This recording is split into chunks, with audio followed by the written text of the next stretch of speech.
IION is a regional innovation center, your business catalyst, partner, and advisor. This is the IION's Featured Client Podcast. So I'm Ben Skapelhomen. I founded TECC Agriculture in 2012. It is a crop consulting business. It gives advice to grain farmers, some dairy farmers, all the way from Sturgeon Falls to Kapuskasing, but we're based in New Liskeard, where the bulk of the land and the bulk of our customers are. And we help them with technology solutions like variable rate fertilizer and some AI integration on farms. And that's really where we fit in there. Now, you've had a couple of different experiences with IION with some funding that helped your business. Tell us about the most recent or most interesting example. Yeah, so lots of them. I've dealt with them over the years, over the last decade on 3 or 4 different programs.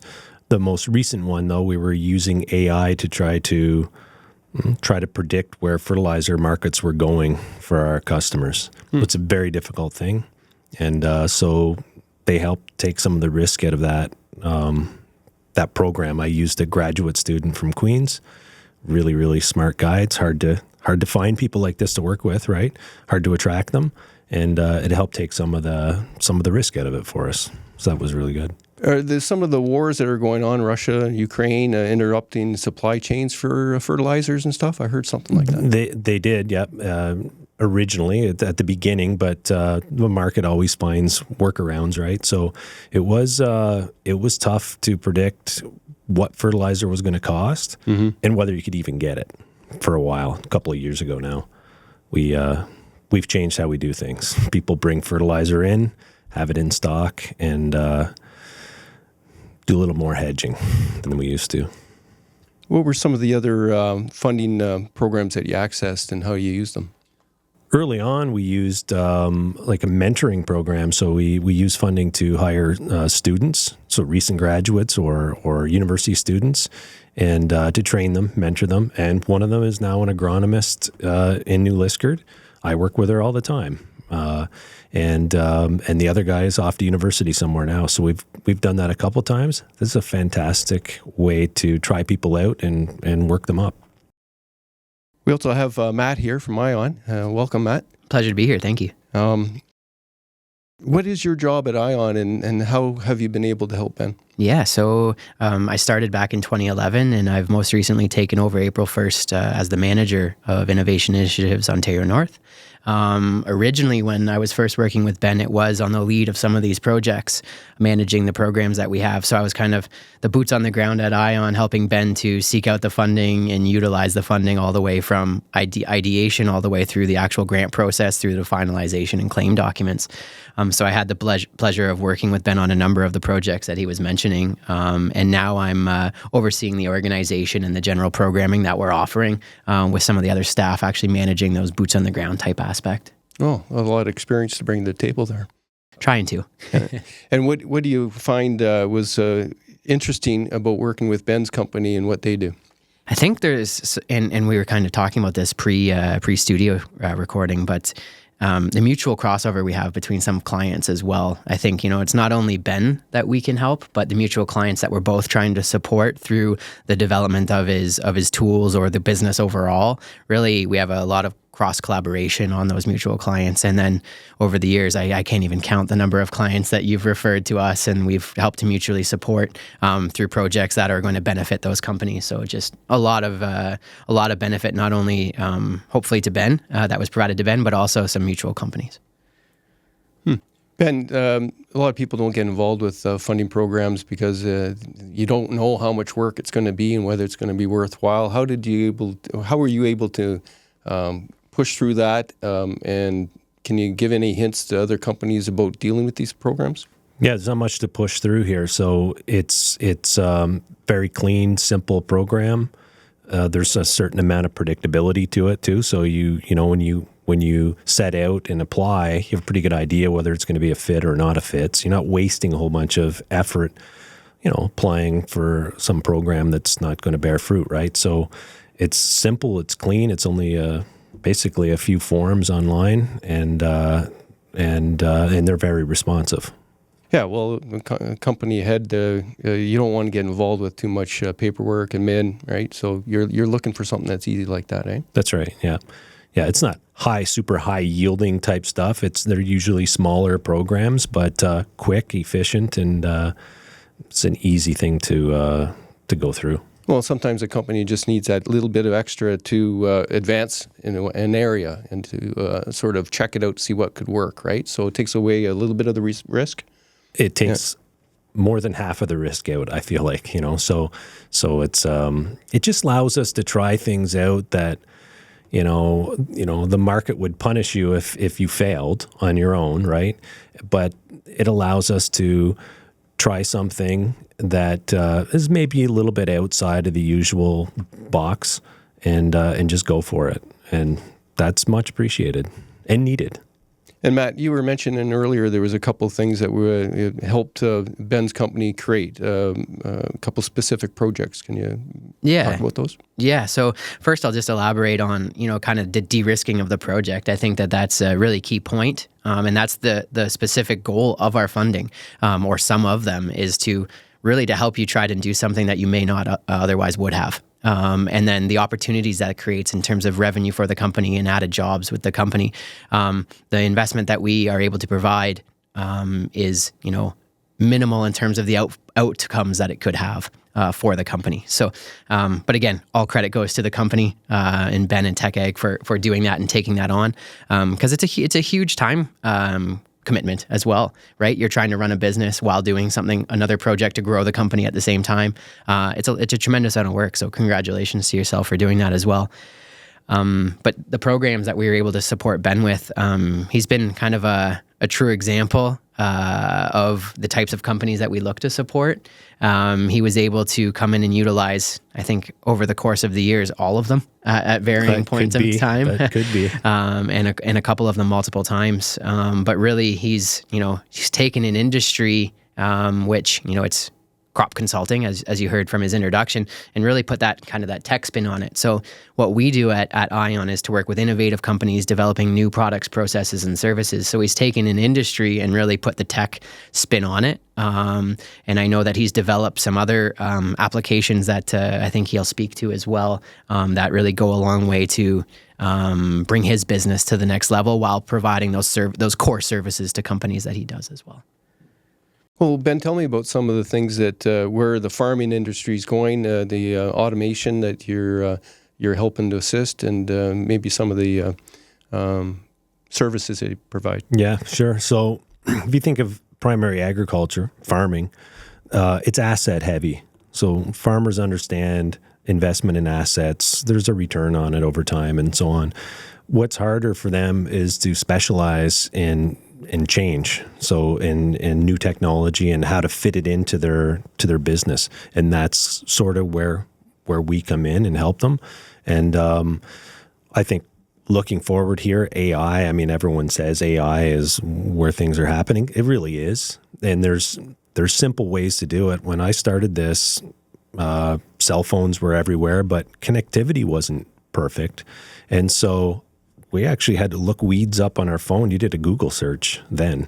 And even a few years ago, there's Chinese or Asian apps, and you can take a picture of the weed, and it used to guess it and guess it wrong. You'd think, well, I can see why it got that, but no, that's not it. But now they're right every time, or I'm wrong every time. We're not sure. But they're good, and it's very good. And so AI has lots of different spots it'll fit in agriculture, and judgment is one of those. So judging whether to do this or not to do that, or if this is the seed in the ground deep enough? Are those weeds economically worth spraying? And AI is going to radically change those things over time, and so we hope to be here to help farmers with that, make the most of it. Ben, where are you from, and how did you end up in New Liskeard?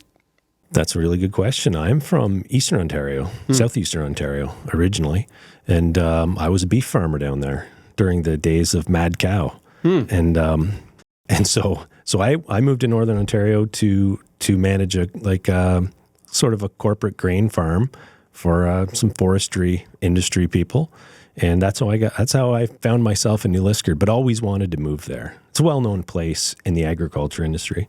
Do you have a specific question? Maybe just a little bit on the app that you developed. I think that's a pretty cool technology and application that allows companies to value added service to what you're doing. Maybe just speak to that.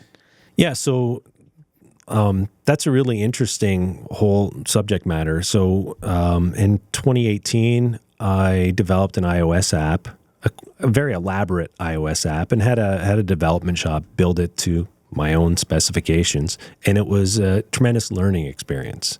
So like anything you do for the first time, you underbuild certain portions, massively overbuild other portions, and don't know what the market even wants, right?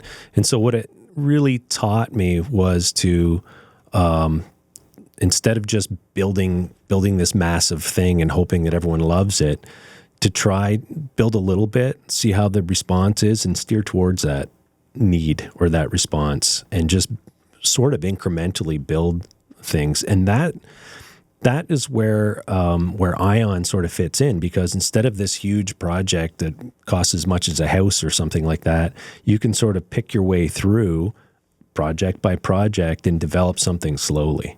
So it's actually a better way to build a product, I think, especially a software-based or tool-based product. Yeah. Yeah, so R&D is really important for a lot of companies. So if you can do it economically and efficiently with stages and specifics and going by feedback, I can see how that would be a better process. Yeah, it's a smarter process. Well, you can spend wiser. a lot of time in the labs, but if you bring it to before you get your customer feedback, then you really don't know what they're doing. Yeah, it's the industry refers to it as a MVP, minimum viable product. So develop something that you need to demonstrate it's going to fill the gap that you want it to fill, prove that there's a need for it, and then go and develop it further once you've done that. So you're not, as Ben said, buying the house before testing to make sure that the entranceway works as it should, so to speak. Yeah, that's my experience. My long experience with that. And and then other projects are more, using technology that's out there and seeing how it fits in this industry. It's not clear. It's not clear at all how lots of things will fit here, or when they'll fit is another great example of that. In 2014, we bought a variable rate fertilizer spreader from Europe. In other words, as you drive across the field, it's applying different amounts of fertilizer on a grid basis, basically, as you drive across the field. And that was well-established technology elsewhere, but it was early here. That was 10 years ago. So we sold that after 3 or 4 years, but now every other farm has one here. So sometimes it just takes time for the market to catch up with the technology. So it's you have to tiptoe around a little bit. Well, I have found that Northern Ontario is about 5 years to 10 years behind a lot of the application of technology and different strategies. So if you keep your ear to the ground in Europe there, you could probably be ahead of the game, right?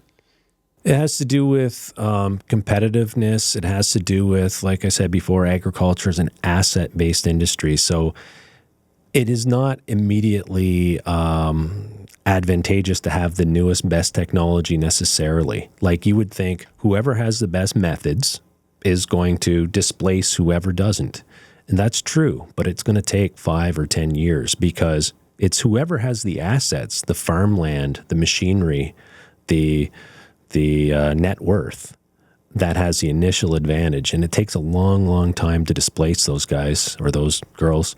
And so you have to play the long game. If I may, I'm more of a general curiosity question, but you're speaking to Europe versus North America, not necessarily Northern Ontario. But the food standards, in terms of like what the European Union is held to in terms of farming and use of pesticides, does that carry over here, or is there some learnings that we're still applying from overseas? Yeah, the Europeans are farming with one hand tied behind their back, actually. We have a lot of advantages that they do not in that regard. You would think, they have better technology, they're further ahead. Not necessarily. Some of the most advanced agricultural technology is Brazilian, American, Russian, Chinese, all over the place. So things are changing quickly. We're just we're an export-based economy, really, right? And so we're trying to do things at scale, and that's where we differ maybe from the Europeans in some cases. And so they're using different methods than we are. I'm curious about the differences in what you bring to the table as now an expert on Northern Ontario farming compared to Southern Ontario. Yeah, I'm glad you brought that up. So I moved up to Northern Ontario in 2008 and immediately started running someone else's quite large 10,000 acre farm, large for Ontario, typical for Northern Ontario, really, and had a rough couple of years.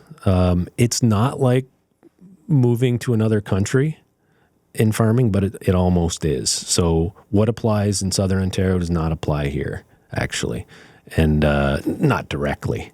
So there was lessons to be learned there. Northern Ontario is actually a highly productive agricultural area for cool season crops.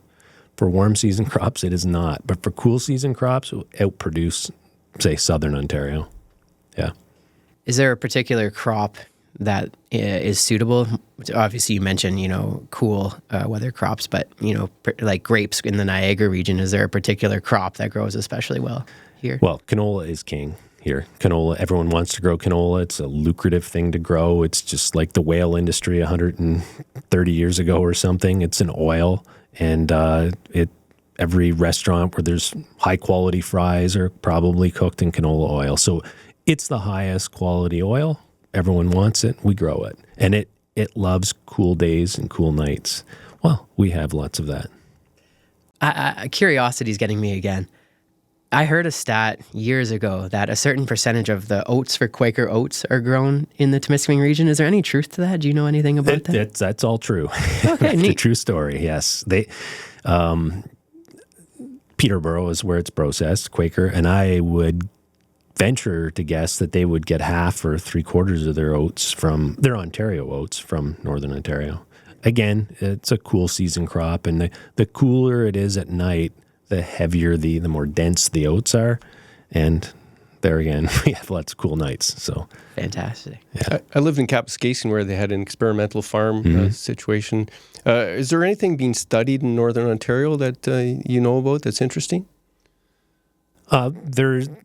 This is going back a few years, but there's a significant study went into converting previously cleared farmland back into farmland again, and how that might impact greenhouse gas emissions or carbon capture and this sort of thing. And what's unique about Northern Ontario is that because it's cool, soils are basically decaying more slowly, and so there's less carbon loss in our soils. So our organic matter levels are higher here and stay higher. And when land is converted from forest even to crops, not a lot of that is lost. So that's a unique thing that researchers, I believe, from Guelph were looking into and just trying to figure out, what's the impact of developing land in Northern Ontario. I think Matt and I are both on the same page. We're very interested in the farming for sure, and you should probably think about doing a farming podcast of some sort, because a lot of people are interested in this. Yeah, there's YouTubers out there that have millions of followers just because people are naturally curious. Yeah. Do you follow anybody by chance? Lots. I spend way too much time on YouTube. Yeah. I think that's a growing trend, though, right? Just like people are becoming more cognizant of where the food is coming from that they're eating. This may be a little off topic, but I was reading about lab-grown beef that's starting to become a thing, and that's quite frightening, if I'm being honest. So I think there's just more awareness, from farm to table about where everything's coming from now. Or maybe several years ago that started, but I think it's really becoming more mainstream. Yeah, maybe depends how hungry you get, Matt. I don't know. No, that's true. That is true. Just to swerve back into the funding and IION and your business, do you have any ideas for some additional applications for funding? Are there things that you'd like to do? Oh, I have no limit to to my request that way there. We'll see, I guess. Is like I said, sometimes there's technologies that are out there and we just have to figure out where they'll fit and when they'll fit, right? And I totally see us using IION many times again. So we'll see where the market's moving, and we'll try to make something for the market or adapt something that the market wants. Any last questions, Matt? Yeah, I think Ben's been a great use case for our funding in terms of what we sometimes in-house refer to as stepping stone funding. It's not going to provide six figures that some of the larger funding agencies do, but we like to think it's very economical to get in terms of your time use to achieve that level of funding. And we look forward to continuing to work with Ben and some mutual clients moving forward. It's been an absolute pleasure. It has, yep. Any last advice for anybody considering, doing applications through IION for funding? Yeah, just keep your eyes and ears open. And IION has programs coming out periodically, and if you're paying attention, or they contact you, just be ready and take advantage of it when it's out there. And I think aside from funding, some value-add services that we can provide, if we have a significant amount of clients in one particular sector looking for a certain set of resources or information, we can form partnerships, memorandums of understanding with agencies to help not just provide money, but expertise, connections, the list can go on and on. So aside from funding, there's a lot of other opportunities that we may be able to assist with.